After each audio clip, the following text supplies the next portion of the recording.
छत्तीसगढ़ में सट्टा ऐप से जुड़े मामले में ईडी ने अभी कुछ दिनों पहले बड़ा खुलासा करते हुए बताया था कि पूरे खेल में नेताओं को संरक्षण राशि भी दी जा रही थी। जांच में 65 करोड़ नकद मिले हैं, जिसे कि एएसआई चंद्रभूषण ने रिसीव करते हुए बड़े पुलिस अफसरों और नेताओं को रिश्वत में बांटा था।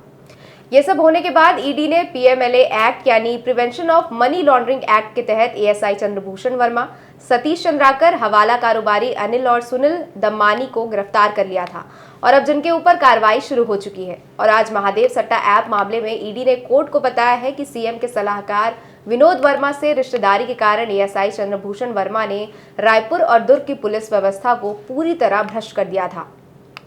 ईडी ने कोर्ट को बताया कि चंद्रभूषण वर्मा ने हमें 2022-23 का विस्तृत ब्यौरा दिया है, जिसमें दुर्ग और रायपुर के एडिशनल एसपी को 55 लाख रुपए हर महीने दिए जाने की बात शामिल है। इसी के साथ जब मई 2022 के बाद पुलिस ने कार्रवाई की, तब महादेव सट्टा ऐप के संचालकों ने हर महीने की सेफ्टी मनी को बढ़ा दिया था। और यह बात खुद चंद्रभूषण वर्मा और सतीश चंद्राकर ने स्वीकार की है कि कैसे उसके द्वारा वसूली गई रकम को उच्च और ताकतवर लोगों को कार्रवाई न करने के बदले दिया गया था। असल में ईडी के अनुसार दुबई में बैठे महादेव सट्टा ऐप के मुख्य आरोपियों और छत्तीसगढ़ के सत्ताधारियों के बीच में लिंक था, जो कि कोई और नहीं बल्कि चंद्रभूषण वर्मा ही था, जिसके जरिए पुलिस और राजनेताओं के माध्यम से महादेव ऐप के प्रमोटरों को बचाने और सुरक्षा देने का काम होता था। इसके एवज में हवाला के माध्यम से अनिल और सुनील दमानी बेहद आकर्षक रकम देते थे। ईडी ने प्रारंभिक जांच में इस घोटाले को 600 करोड़ का बताया है, लेकिन यह संभावना भी व्यक्त की है कि जैसे जैसे इस घोटाले की जांच बढ़ेगी, वैसे वैसे ही इसकी रकम भी बढ़ती जाएगी और फिर 6000 करोड़ का आंकड़ा भी पार हो सकता है। ईडी के मुताबिक इस मामले में छत्तीसगढ़ पुलिस की ओर से दर्ज की गई एफआईआर के आधार पर मनी लॉन्ड्रिंग की जांच शुरू की थी, जिसकी जांच से पता चला है कि ये online book poker, card game, chance game, cricket, badminton, tennis, football, सट्टेबाजी जैसे लाइव गेम में अवैध सट्टेबाजी के लिए ऑनलाइन प्लेटफॉर्म मुहैया कराती थी और 3 पत्ती पोकर जैसे कई कार्ड गेम खेलने की फैसिलिटी भी देती थी। और इसी तरह ड्रैगन टाइगर कार्ड का उपयोग करके वर्चुअल क्रिकेट गेम खिलवाया जाता था। यहाँ तक कि इस ऐप में देश में होने वाले चुनाव पर भी दांव लगाया जाता था। ये ऑनलाइन बुक इस तरह के कई वेबसाइटों को मेंटेन करती थी और चैट ऐप्स पर कई क्लोज ग्रुप भी चलाती थी।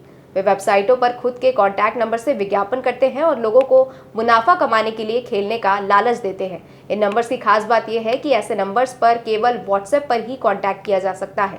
इसलिए एक बार जब कोई नंबर पर संपर्क करेगा तो उसे 2 अलग अलग कॉन्टैक्ट नंबर उपलब्ध कराए जाएंगे, जिससे एक नंबर दांव लगाने और दूसरा नंबर पैसे जमा करने के लिए रहे।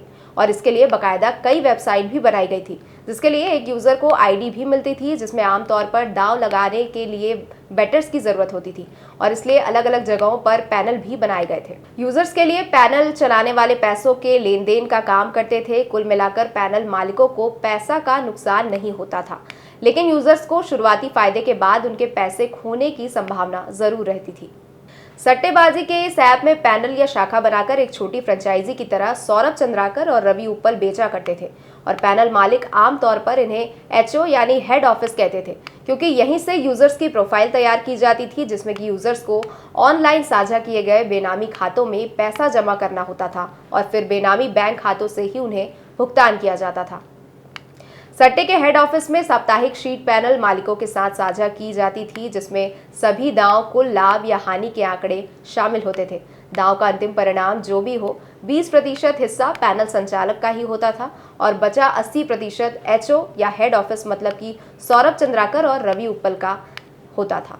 यहाँ बैंक खाते और व्हाट्सएप नंबर बार बार बदले जाते थे, क्योंकि अगर कहीं एफआईआर दर्ज भी होती है तो आमतौर पर केवल छोटे स्तर के सट्टेबाजों या पैनल ऑपरेटर्स को ही गिरफ्तार किया जाता था।